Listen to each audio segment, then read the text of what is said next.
and stream. Go and stream so that you can be a part of the conversation. Just leave the rest out of it. I'm still in recovery here. Have mercy. Okay? So just go live so that you can be part of the immersive experience. How is your cold? I don't have one anymore. Okay, I'm glad. Hot tea. Was it the big one that made hot tea for you? I took medication. Oh, I went to the hospital. Is it the big one that gave you medication? I went to the hospital. Okay. Thank you. He took you to the hospital. Gabriel. Really? Really? All right, ladies and gentlemen, on the round table today, unfortunately, well, I would say, fortunately, because everything is about perspective, right? Our guest couldn't make it into the studio today. However, the issues on the table this afternoon, they greatly concern you. They concern you a whole lot. In fact, if you run a business right here in the nation's capital, or you've ever run a business before, you intend to run a business at some point. I'm not talking about, no business is small. Every business is a business. But I'm talking about people who are genuinely into business, not like a side hustle, and there's no plan for expansion, no plan for growth. I'm talking about those who are actively into business. They employ staff. They look or seek to grow their businesses. This conversation concerns you, right? Whether you're a fashion designer, you're a tailor, whether you're a shoemaker, or you manufacture stuff, you have a shop, you sell something at UTC, or you sell something at Otako or Jabi, or you have a shop at Wuye Ultra Modern Market, or you even have stores and warehouses in Lagos, in Aba, in Port Harcourt. This conversation concerns you because we're talking about a report as provided by the African Development Bank. Right. So that's what we're going to start the show this afternoon. Like I said, it concerns you. And the fact that we do not have guests in the studio, I think it gives ample opportunity for us to for you to be a part of the conversation. We're streaming live on YouTube and on Facebook at Nigeria Info Abuja. You're very much welcome to be a part of the conversation using the phone lines or the WhatsApp portal. Now, the very first question I think is a good place to start from here is, when was the last time, or have you ever tried to access a loan facility for your business from a commercial bank in Nigeria? If you have, was it successful? How was the process like? If it wasn't successful, what deterred you? What spoiled it, or what stopped you from accessing the loan? Is it the interest rate or the several bottlenecks that you just couldn't keep up, or it was the several layers of what they call KYC, know your customer, that deterred you or stopped you? You just couldn't meet up with all of their requirements, because all of these things add up to the conversation we are having this afternoon. So that's the very first question on the table this afternoon. Have you, in recent times, especially in this year, tried to access loans from a commercial bank in Nigeria? Specifically commercial banks. I mean, we can also put microfinance banks into the mix, but specifically commercial banks. Somi, I think that many people, when they hear loans, they don't even want to think about commercial banks, because it looks like it's so much of a process to get loans from commercial banks in Nigeria. I don't know if you've tried to access one before. I know you have a Zobo business. I'm sorry, what? No, that's not what I do. But you make Zobo? No. Well, I do, but... Okay, it's not a business? No. Okay, all right. But you've not given me Zobo in a long time. Anyway, let's continue. So I'm sorry I'm being troublesome this afternoon. So according to this report on this day, it says Nigeria's banking sector has emerged from one of the most ambitious recapitalization exercises in its history, raising about 4.65 trillion naira in fresh capital and strengthening balance sheets across the industry. Yet, despite stronger banks and improved profitability of the commercial banks, the African Development Bank, AFDB, has raised concerns about the sector's limited contribution to economic growth, noting that credit to Nigeria's private sector amounts for only 9.4% of gross domestic product, GDP.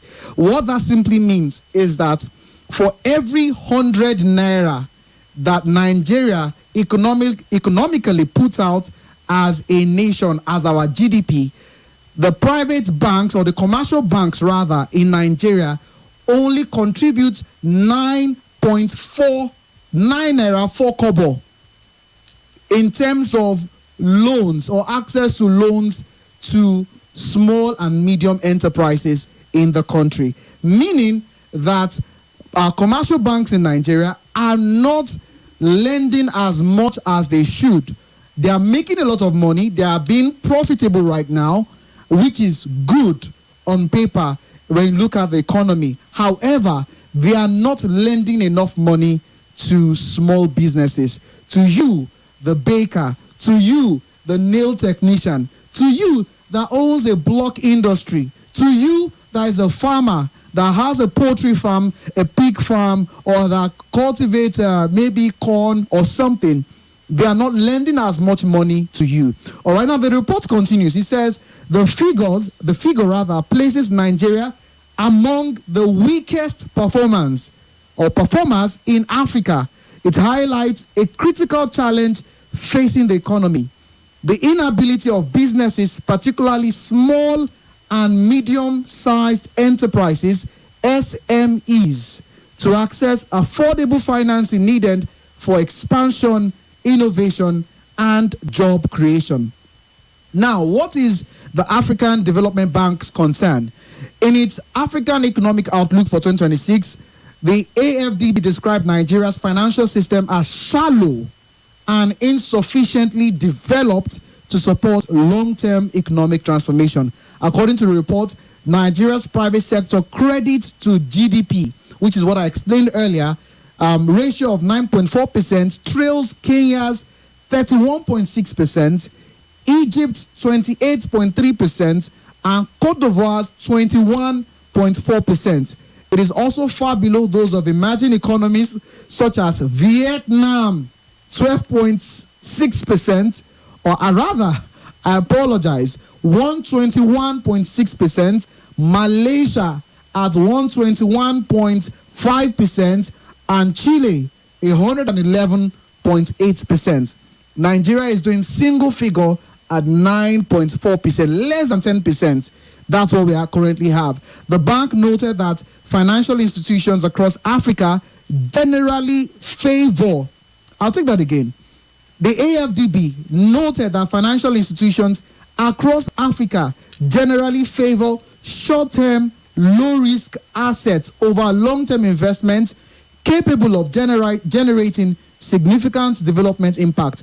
As a result, the continent's domestic credit to private sector averaged just 34.6% of GDP between 2020 and 2024, the lowest globally.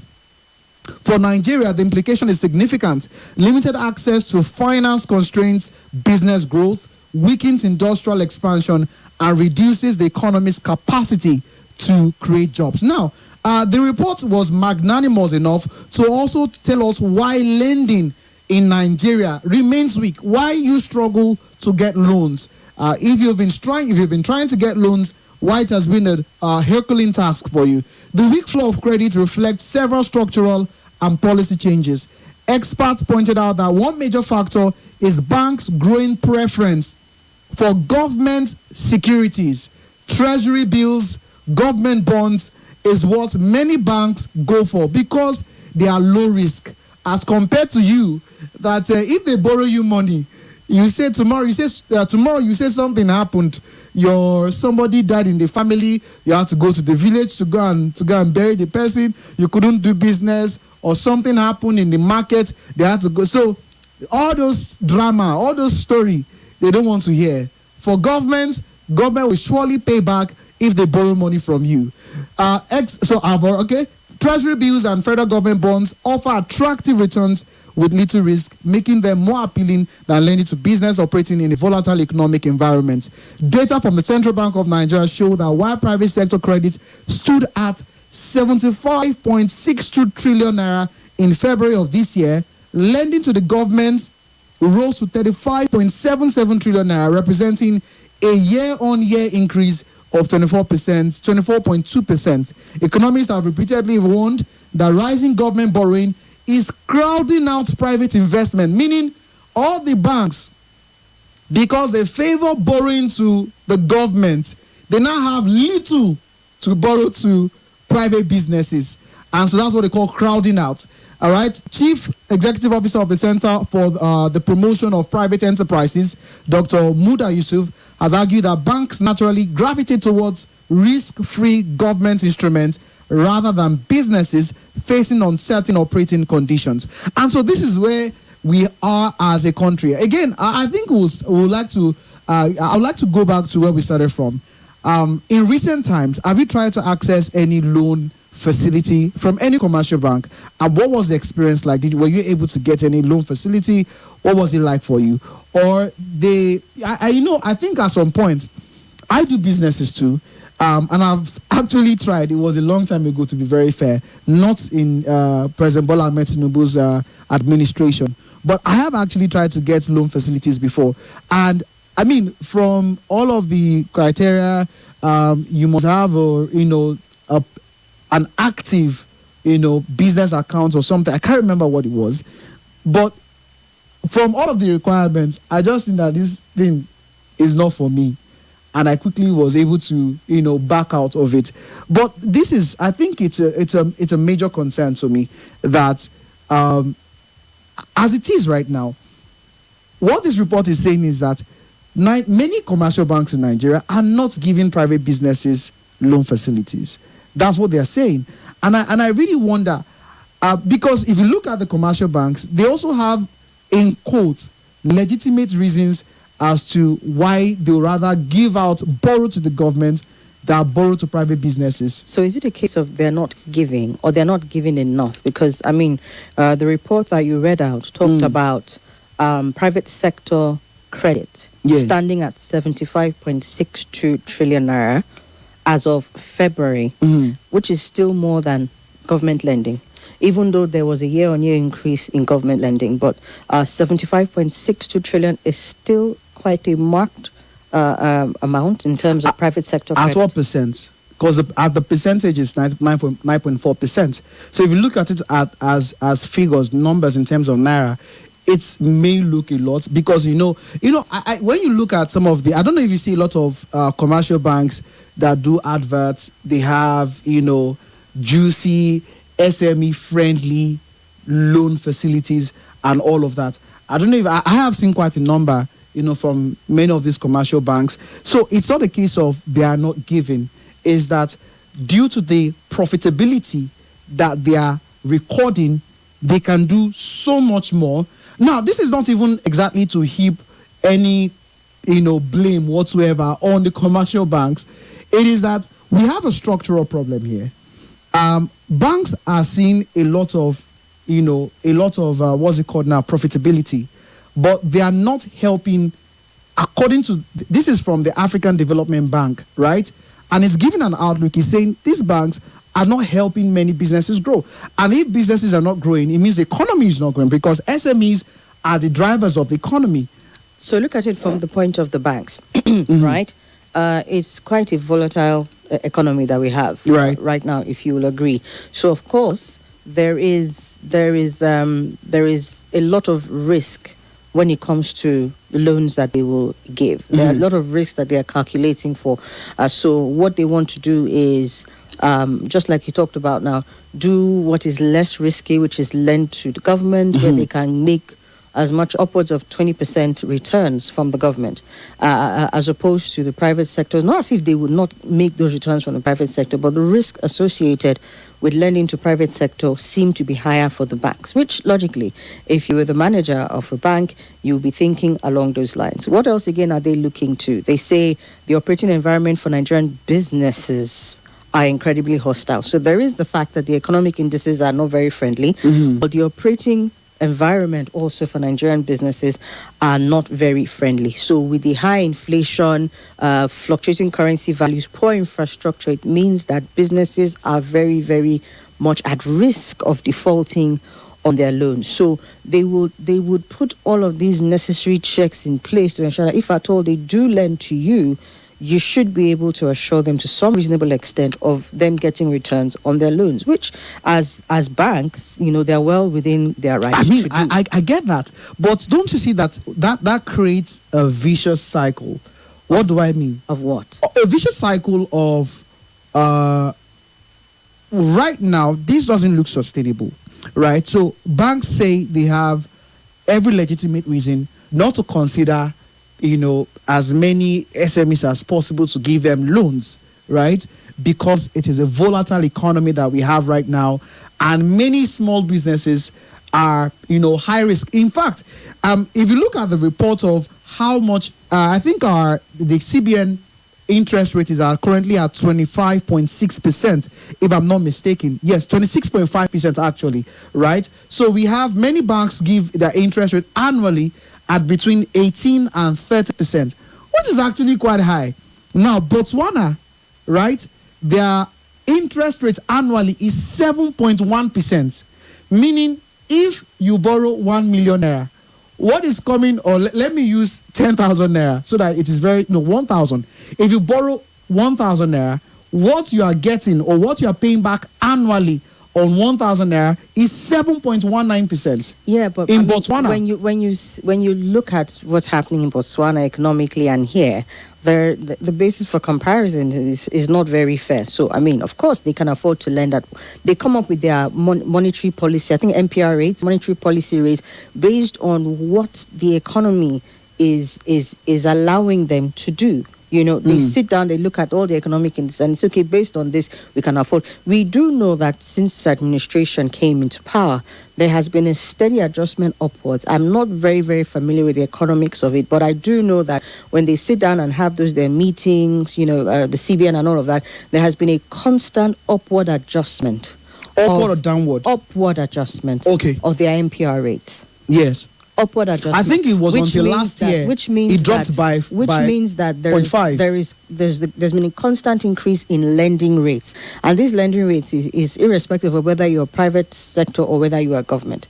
But you would then ask the question: what is leading them to constantly adjust those MPR rates that will allow for those lending rates to continue to grow higher? That is the question. I cannot answer it. I do wish we had our guests here today, but based on the fact they are not here, there is a logic again to what they are doing. Now, when you look at it on the side of this vicious cycle aspect that you're talking about, what are banks set up to do? Yes, they are set up to collect deposits and then put those deposits back in to the society by way of loans, so that people can then access credit, and all of that. That way people have access to funds, and then the government at the same time, the banks at the same time are making their money. So the question now becomes, what else would a bank do in this instance? So I honestly do not know, and I think it boils down to at the end of the day, this is why politics, which you are still going to look at on the show today, is actually very important, because a president's vision for a nation's economy is as important. Now,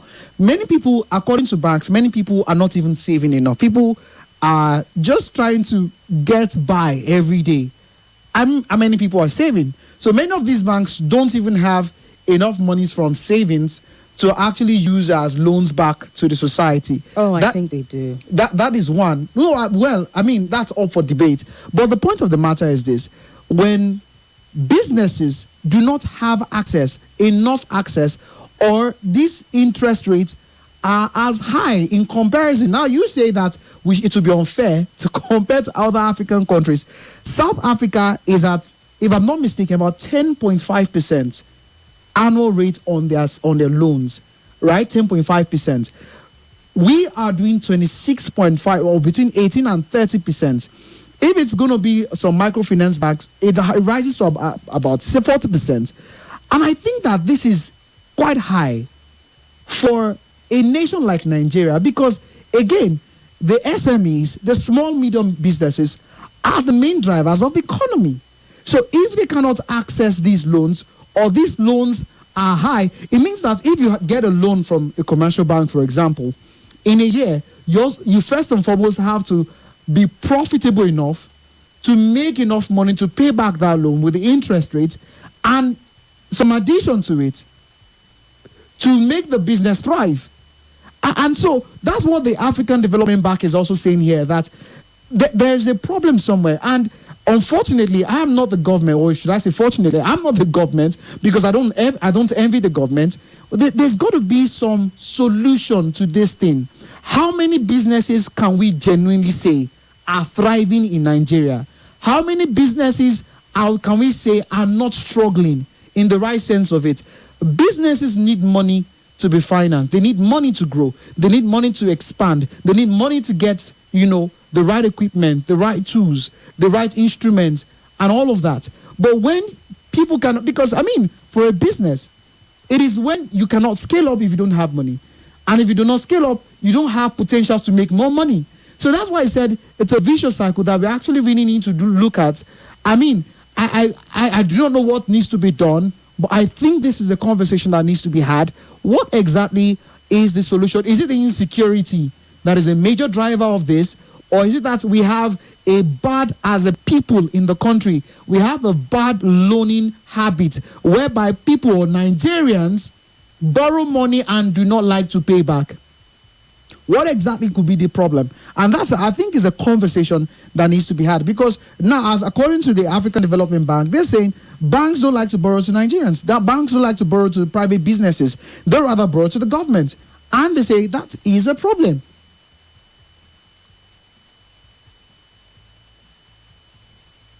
So where do we go from here? I Data from the Central Bank of Nigeria showed that while private sector credit stood at 75.62 trillion, which is what I referenced earlier, lending to the government has risen. But economists are repeatedly warning that rising government borrowing is crowding out private investment. Then, can we say that government borrowing should be clamped down on so that we stop crowding out private sector funding or loans? It's a question that, of course, perhaps maybe we can open up the phone lines and see if people can help us answer. But some analysts will say that it is very, very, very difficult, almost impossible to say that the government of the day as it stands should not do domestic borrowing, that is, continue to borrow from these banks. There is a what they call a deficit that they need to fund in our budget, and then when you look at all of that, is either they are borrowing domestically or they're borrowing internationally, so they cannot stop borrowing. So how then does this? When in a country where the government borrows more than SMEs, I think there's a problem there. If the government is doing more of the borrowing than SMEs, I think there's a problem. If the interest rates are favorable, I believe many Nigerians, many small and medium businesses will be able to access these loans. And maybe we should get to hear from Nigerians. 0700 951 0000 0809 597 4869. Our WhatsApp is 0809 993 0137. What are your thoughts on this particular issue? Hello. Hello, good afternoon, Mr. Gabriel. Yes, good afternoon. Welcome. My name is Gabriel. My greeting. Welcome, sir. Good afternoon. Yeah, talking about this wonderful news that you brought now, this topic. You see, lending to government is also part of the corruption in the system. You understand? Because I have opportunity to work with the local government chairman those days when I was doing my IT. You see, these people, immediately they call bank. In fact, it's even bank that will be chasing them up and down with loan. And immediately they have their own percentage on it. All these government officials, like local government chairman, the government, and all that, when they collect this loan for some project, you don't even see the project. So they collect this loan and, and they go on with it. But you, as an individual that wants to grow your business, go to the bank and seek for loan and see the kind of condition they will give you. And this is why even lead Nigerians for some of these online loans with terrible condition and interest rate. And you can see why some of our SMEs are struggling. That's my little contribution. All right, thank you. Hello? Hello? Your colleagues over there. I'm Donald calling from Niger State. Someone. Go ahead, sir.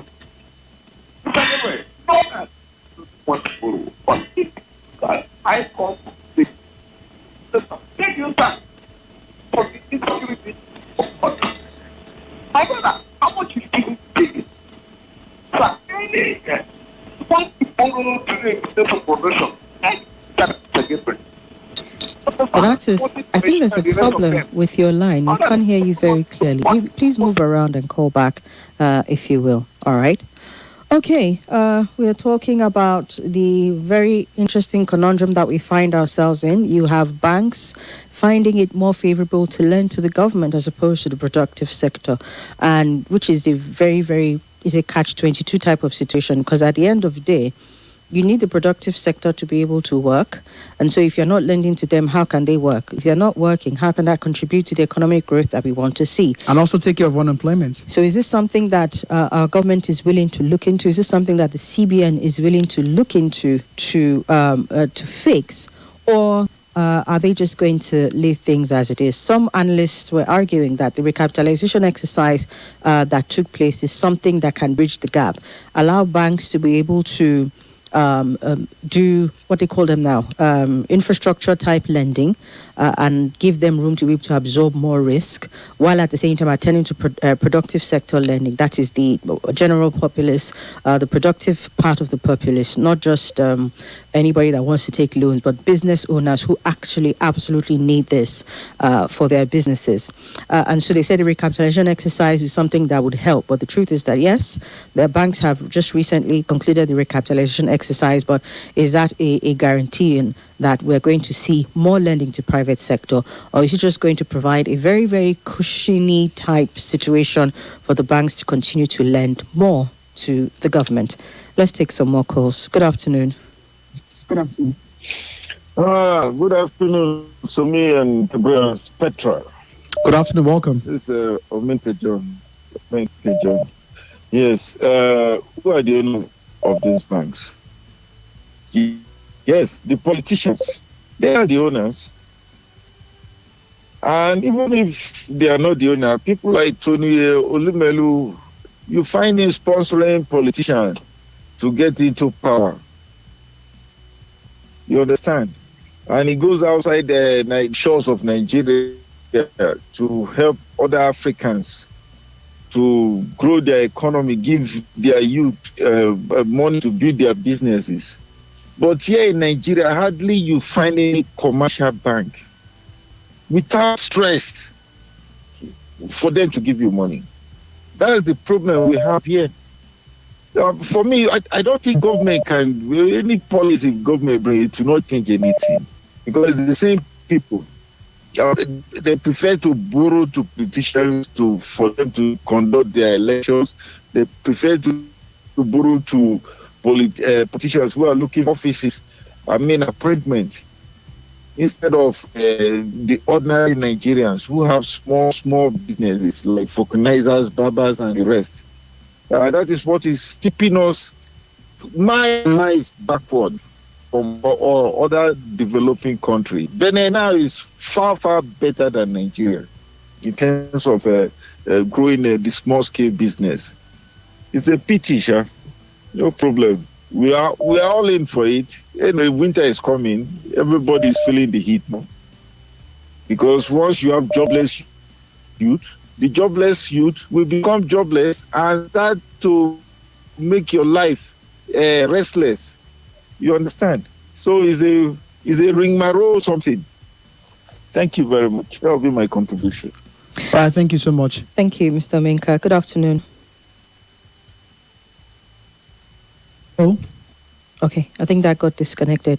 Well, there is a case, like I was saying earlier on, about, the risk involved when it comes to productive sector lending. But perhaps another angle that we can look at this conversation from is how can we make productive sector lending less risky, so that banks can then take on the lending? Because the truth is that, I worked in banking for a while, so the realities of it is that if you're not careful, especially in such a volatile economy as ours, you can get burnt very bad. And then what is the point? Yes, banks are there to ensure that there's access to finance and credit, but perhaps it's not just about the banks now. It is about providing a very, very friendly macroeconomy that can allow for banks to lend, productive sector to be able to take loans and pay their loans, and all of that. Yeah, I think that's another angle that we need to be looking at this from. So is there a way we can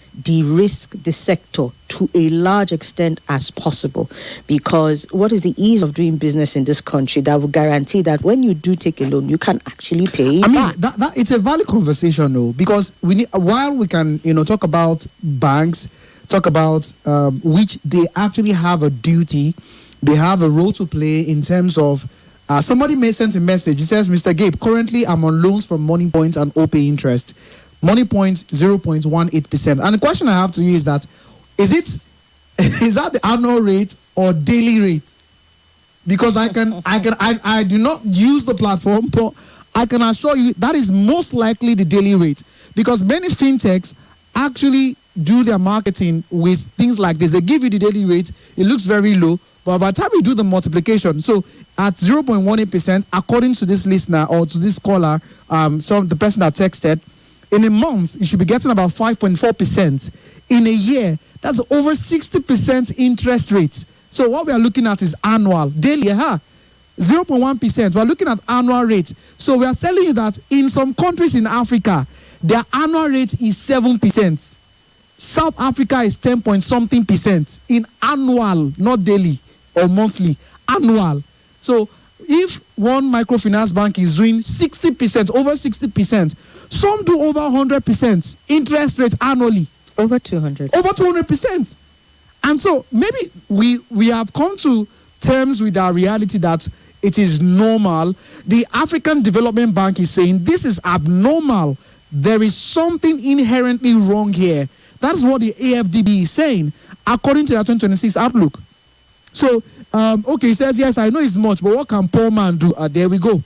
There we go. So, we need to actually talk about how can SMEs be less of a risk? Because if you ask them, they tell you that the reason why it is that high is to cover for the volatility and the high risk nature of lending to SMEs.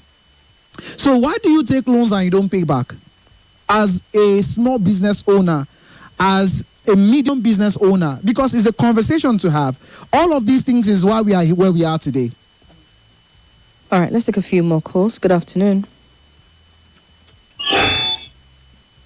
Good afternoon. Yes, go ahead, please. Go ahead, sir. Can you hear me? Loud and clear, please. Proceed. Mr. Gabriel, I'm fine, sir. Good afternoon, sir. It's Sam.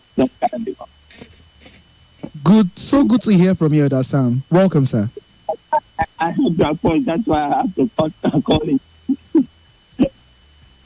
Because the start of our nation are tired for the past 15 years we have discussed. We are talking about it's a small business loan individual collecting. What really happened here is that if you go into a business and go to bank and collect loan, it takes God to be with you for you to be able to use that money and run a successful business. Because of the present situation in the country. And this makes most people that collect cannot pay back. That is one of the reasons you see that banks don't want to loan money to individuals. I have a lot of friends that formerly in those days they would go to bank and collect loan and they would run business and they would pay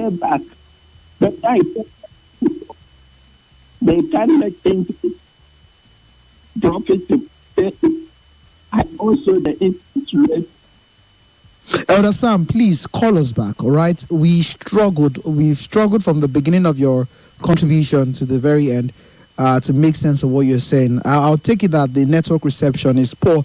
We have report here that it's raining in some parts of the nation's capital. Apo, Wuye, is raining in these areas, all right? So please call us back, Elder Sam. Some messages here.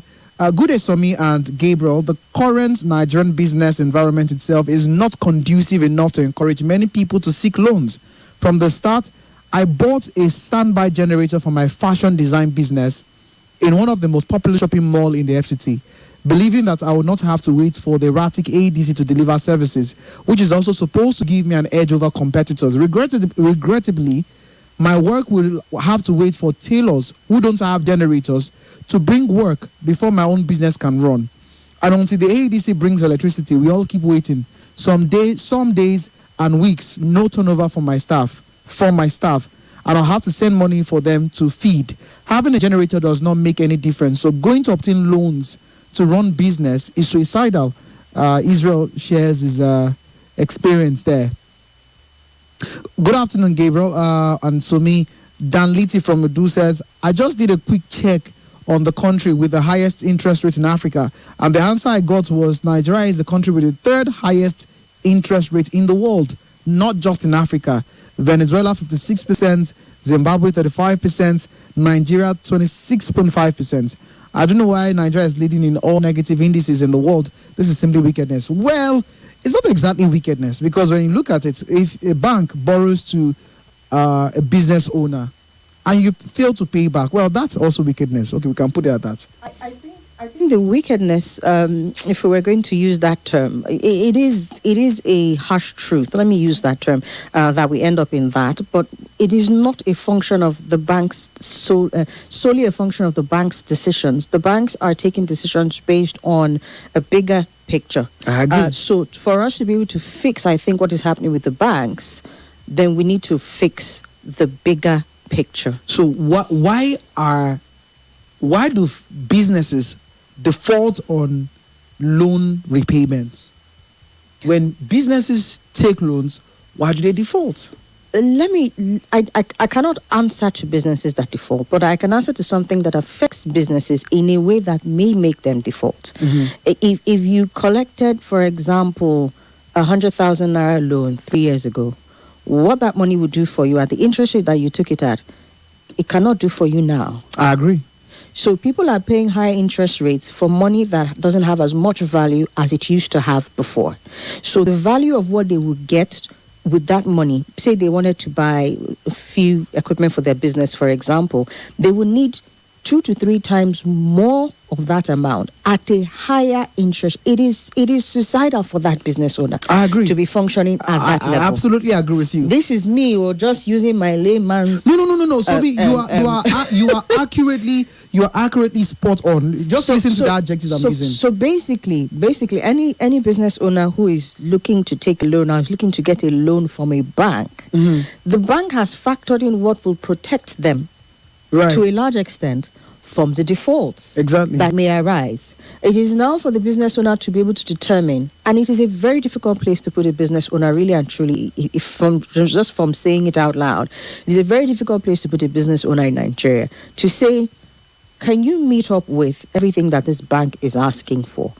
Because at the end of it, things that are making you not meet up to a large extent are not of your making. I'm talking about the serious ones, because there are some very criminally minded people who just want to, for them, collecting loans from banks is like national cake, you know. So for the people who are very serious minded, they are in a very, very difficult position, if I dare say. Which is why when the president announced subsidy is gone, and economists have said, well, at the time, that was the right call for Nigeria at the time. Even many of the presidential candidates did say that subsidy had to go because of the wanton corruption that was going on there.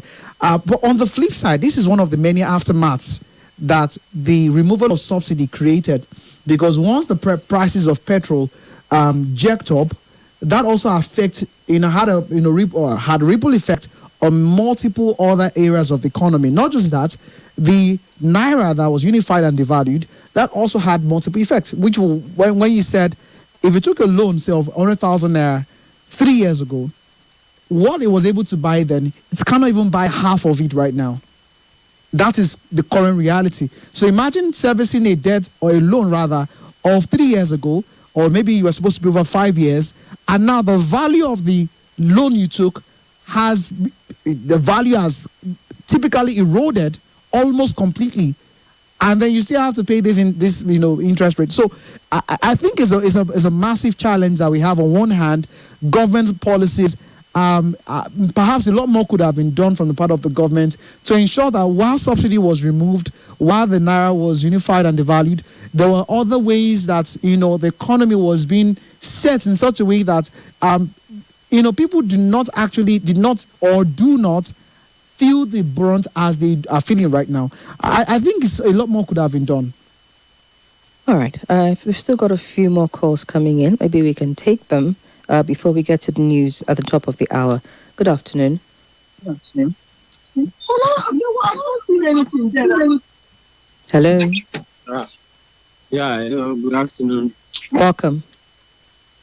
Thank you. I think the banks doesn't want to say the truth, or maybe the people that analyze the stuff doesn't want to say the truth, because the truth is the government policy is what kills the people or the business. How you borrowed money, the interest is so high, and at the other hand, the government is taxing you left, right, and center. So how did you cope that? To borrow money and buy a car is not a wrong thing.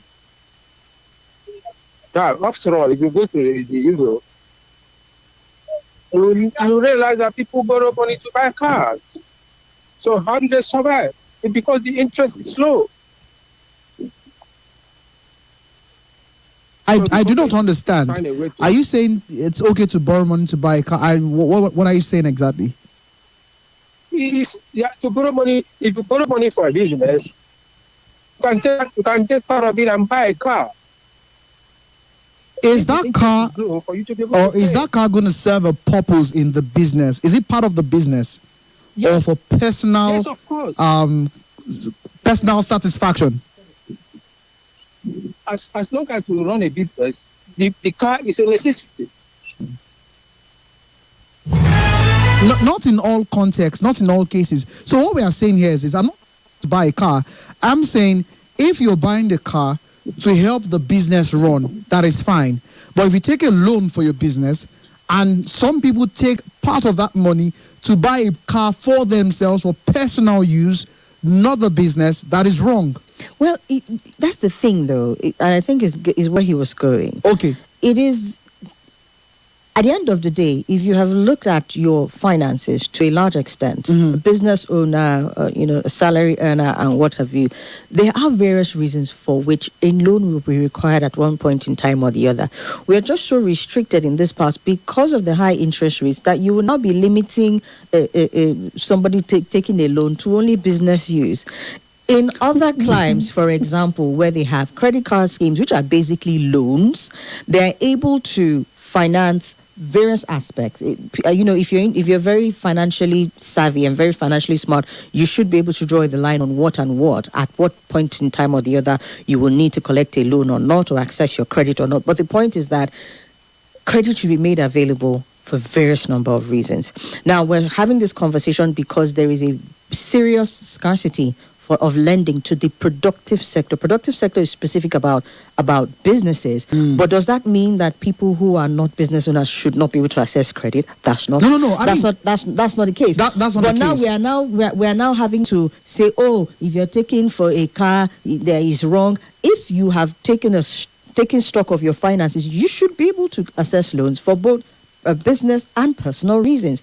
But the deciding factor, I think, that you see apply more in this part, and that's why some people will look at you and judge you, is look at how high the interest rate is. Is it really worth taking it for something that is not a business? But that does not mean that lending for personal reasons is also out of place. I mean, I hear you, Somi, but this particular report is emphasizing is productive sector, yes. Exactly. But I'm just saying, because the caller was speaking about the interest rates, the fact that it is so high is what makes it difficult. But in other parts of the world, you can take a loan for a car. I think that's the point that he was making. All right. All right, so let's do any messages that we have before we get to the news at the top of the hour. When we come back, we have the second story on the roundtable this afternoon.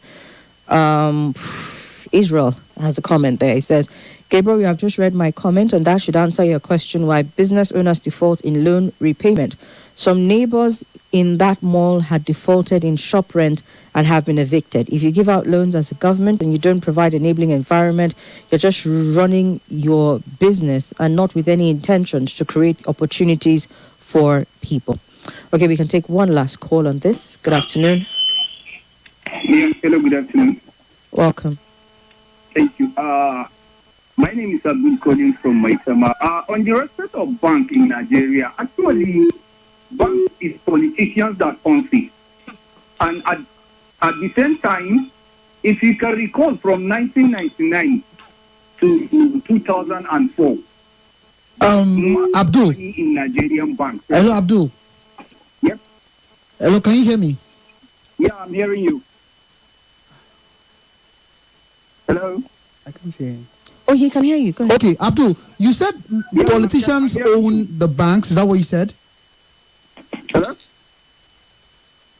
Hello? Abdul, go ahead, please. We can hear you. So, what I'm saying, from 1999 to 2003, 2004, there is large cuts of money in the bank. But most of the people that have access to loan in those banks that we have is real estate developers. But today, the world has changed. People are investing in AI. That is what is happening now. People don't anymore take the money in the bank. They rather go to the bureau of exchange and convert the money and get dollars and invest it in other way around. Because definitely they know EFCC are after those kind of politicians that have the money in the bank. That is the reason why even the policy of the government, student loan, I didn't buy idea of that. How many students do we have before the administration of Tinubu that they have graduated, they are into different kind of business? The government cannot be able to look into those guys to help them to get access to that loan so that they will be entrepreneurs to start doing something. So what are the things we are talking about? We need to expand because the world is always moving each day by day. All right, Abdul. Thank you very much. Keep doing what you are doing and doing it very well. This is my take. Where we have gone to, the dirt of Abuja is not on the surface. All at your fingertips on your Let's Talk station. 95.1 Nigeria Info. Let's Talk.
I want to report the situation. Only on your number one station for talk. This is not the way. We cannot continue like this. 95.1 Nigeria Info. Abuja. Let's talk.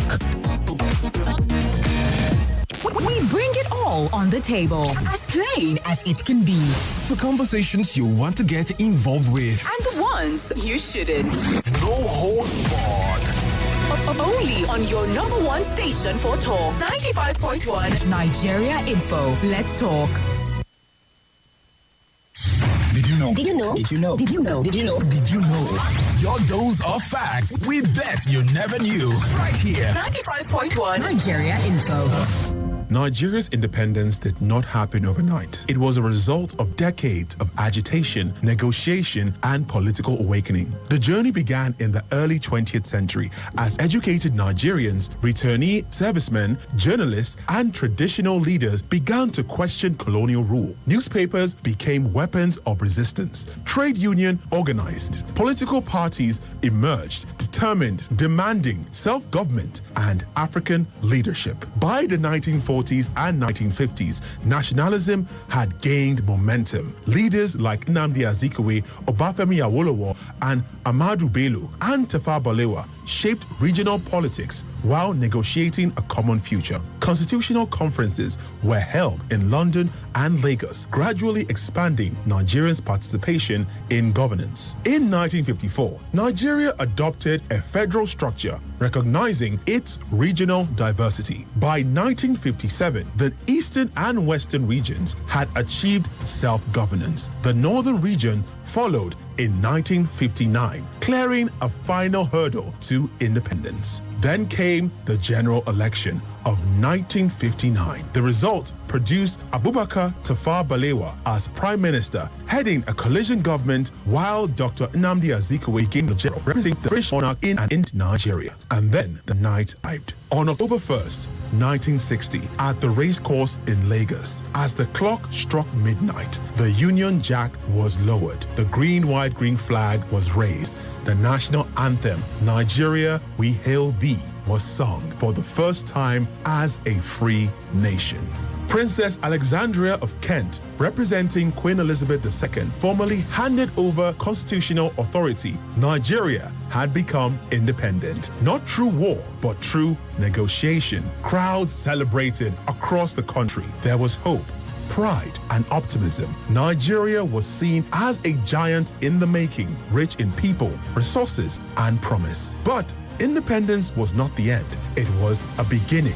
The task ahead was nation building, managing diversity, forging unity, and turning political freedom into social and economic progress. So when we remember October 1st, 1960, we remember more than a date. We remember a long struggle, a historic night, and a dream that still challenges every generation of Nigerians. Another piece of the puzzle now revealed. Keep questioning, keep listening. Only on Nigeria Info. 95.1 Nigeria Info.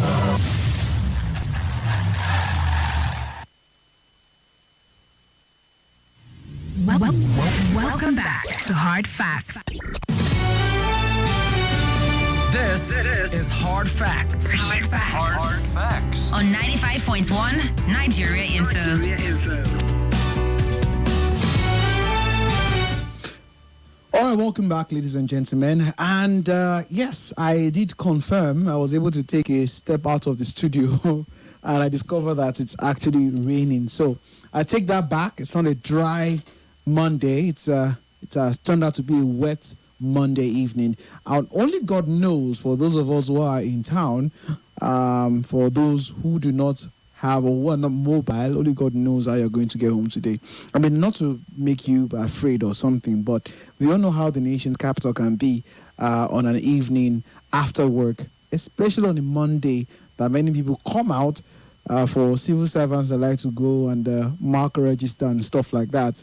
And for people that genuinely go to the office, well, it can be a Herculean task to find their way back home. Hopefully, it's not stressful for you, all right? But let's get to the second topic on the table this afternoon. And I would leave the economy for a bit and go into politics. After all, there is a very strong link between political affairs of the nation and governance and, of course, the economy. And now we look at a very interesting turn of events on the show this afternoon. 15 presidential candidates line up against President Bola Ahmed Tinubu, who has emerged as the incumbent in the next general election slated for 16th of January 2027. All right, with the conclusion of party primaries last weekend, no fewer than 15 presidential candidates from different political parties have emerged to challenge President Bola Ahmed Tinubu at the ballots in 2027. The Independent National Electoral Commission, INEC, has fixed Saturday, 16th January for the presidential election. The ruling APC has nominated President Bola Ahmed Tinubu again to seek re-election in next year's polls at its nationwide presidential primary held on 23rd of May 2026. Tinubu was reported to have polled 10.99 million votes to defeat his only rival, Osifo Stanley, who scored 16,503 votes in the primary election held across 8,809 wards nationwide. Opposition parties have also chosen their flag bearers for the contest. The APGA, All Progressives Grand Alliance, APGA, adopted President Tinubu as its presidential candidate for the 2027 general elections. The African Democratic Congress, the ADC, the faction led by former Senate President David Mark, announced former Vice President Atiku Abubakar as its presidential candidate after defeated two others, former Rivers State Governor Rotimi Amechi and Kano businessman and economist Mohammed Hayatuddin. Dumebi Kachukwu emerged as the presidential candidate of another ADC faction, while a faction led by Bala Gombe announced Chris Uba as its sole presidential candidate. Sole presidential candidate, that is a faction. All right. The People's Democratic Party, PDP, announced that Nyesom Wike-backed faction has selected Senator Sandy Ono as its presidential candidate. In contrast, the Kabiru Turaki-led faction affirmed that former President Goodluck Jonathan as its 2027 presidential flag bearer. Many people say Senator Sandy Ono are not a very popular name as far as the public, not in the political space, the public is concerned. Not a very popular name. So that lends credence to the fact that the Wike faction of the PDP would choose such a person who many people will not consider a big weight or a heavyweight to contest as an opposition party against the incumbent. Rather, on the other side, the Turaki-led faction affirmed President Goodluck Jonathan, his re-emergence into the presidential race, throws another mix, flavor entirely to this entire issue. Some people are saying that, well, you are an elder statesman, a former president, you shouldn't be finding yourself in a situation such as this. While others are saying he has every legitimate right to run for office again for his second legitimate tenure. All right? But that's on the part of the PDP. For the NDC, well, it was a straight, affair for Peter Obi, former governor of Anambra State and presidential candidate in 2023. It was a consensus decision to pick Mr. Peter Obi as its presidential candidate. And then we go to the Labour Party. That was a third horse in the race in the last general election behind PDP and APC. Well, has it been a case of fall from grace for the Labour Party, or you think that they can actually pull a very, very huge contest or fight for the presidential race? We're looking at two factions here. Julius Abure adopted the party's national youth leader, Kennedy Ahanotu, as his presidential candidate, while Nenadi Usman Camp announced Dr. Chibuzo Kereke as its consensus presidential flag bearer. Similarly, the Sadiq Abubakar Gombe faction of the SDP nominated Adewale Adebayo as its presidential candidate. In contrast, the faction led by Shehu Gabam announced Abimbola Akimatonda as its flag bearer. APM has the governor of Oyo State, Sheyi Makinde, after a lot of back and forth with Governor Nyesom Wike, or rather Minister Nyesom Wike in the PDP, now he has had the presidential candidate that he has been craving for in the platform of the APM, that is the Allied People's Movement. Then we look at the People's Redemption Party, PRP, nominated former Cross River Governor Donald Duke, who many people consider to be a forward-thinking economist, if I can put it at that, as its flag bearer for the 2027 polls. Ladies and gentlemen, we're not leaving out the ADP, Action Democratic Party, which named Aliyu Bin Abbas as its presidential candidate, and of course, Omoyele Sowore, who many people consider to be primarily an activist on the platform of the African Action Congress as its presidential candidate. The Young Progressives Party too names Zugwai Chukwu Anita as its presidential candidate. Ladies and gentlemen, most of the, top leading political parties in Nigeria, we have the presidential candidate, and the jury is out. You're part of the jury. Let us know, what are your thoughts on what we have right now?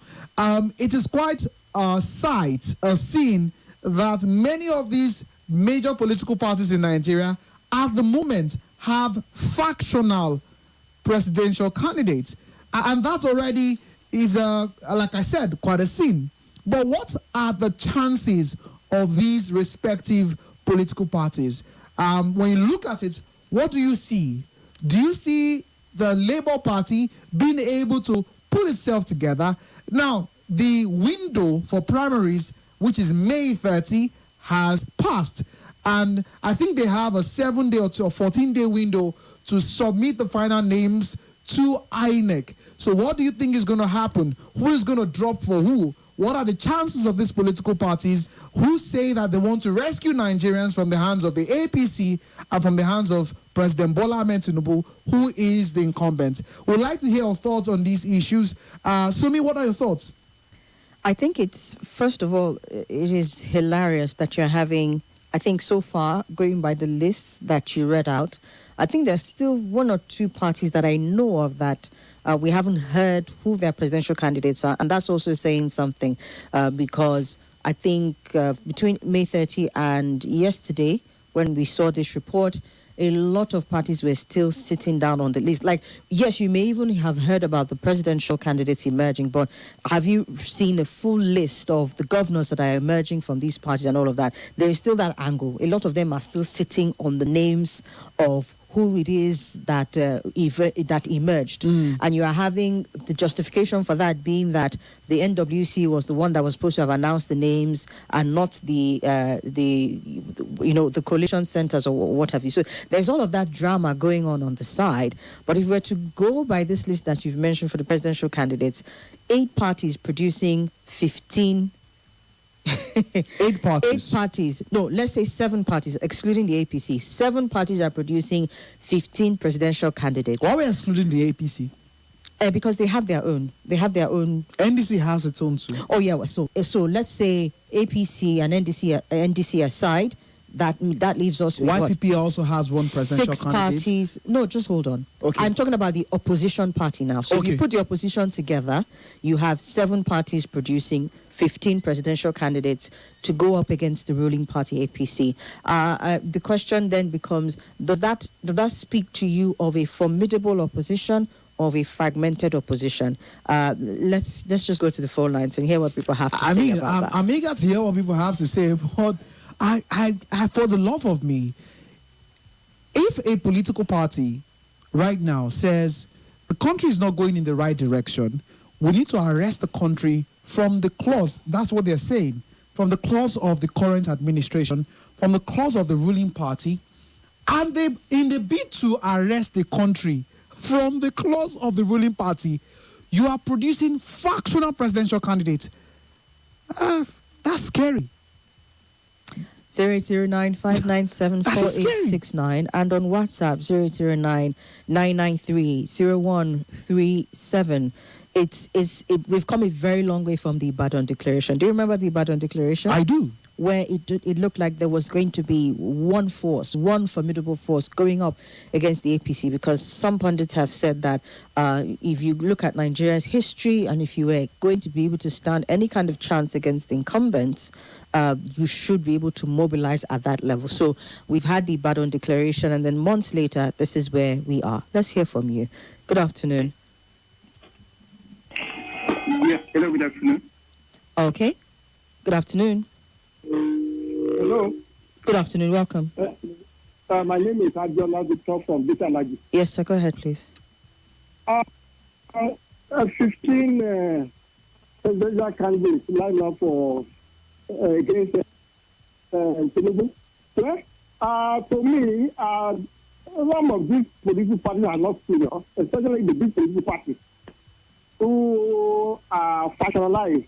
Some of them have 2 presidential candidates. These parties cannot rescue themselves, and they say they want to rescue Nigeria. Nigerians from the club of poverty and oppression. To me, APC is waiting for them.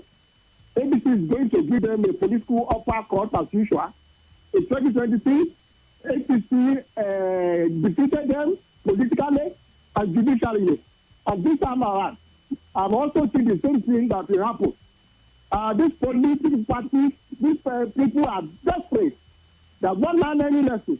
When they are defeated, some of them will run to Dubai, run to America, and run to Germany, run over all over the world, because they are not serious. So therefore, everything is ready for them. But one thing is sure, the next election, whether we like it or not, it will be heavily monetized and democratically bastardized by all the political parties, especially the big political parties who want to win at all costs. But they are not serious. Are they popular? They are not popular, so they cannot defeat APC. I don't see them. APC has already told the world that they have 12 million electoral voters. They are going to definitely work towards us smartly. All right, sir. And they defeat these official parties who are not serious at all. Thank you. All right, thank you very much. Good afternoon. Hello, good afternoon. Hello, can you hear us, sir? Okay, we don't seem to be hearing you. Do call back. Good afternoon. Hello, good afternoon. Welcome. Yeah, my name is David from Federal Zimbabwe. All right, so go ahead. You see, my sister, what is happening in Nigeria's political cycle is very, very bad.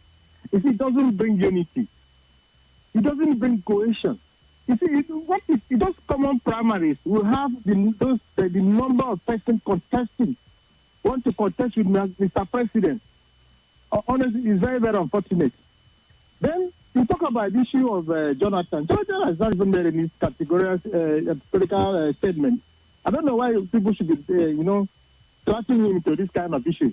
He doesn't even attend meetings, PDP meetings, not even to sponsor them. So that thing should be removed. Jonathan is not interested. Thank you. All right. It's interesting that you say that. As much as a lot of the parties that seem to, the party that seemed, or the faction of the party that keeps calling his name as their presidential candidate, the questions about why are you doing that? He wasn't screened. There was all of that angle to the fact that you're doing what you're doing in absentia. But truth remains that Dr. Goodluck Jonathan himself has not come out to categorically deny, which, and as they say, silence is to some extent consent. We would have thought that he would have come out to speak against it. But let's come back and take some more of your calls after this.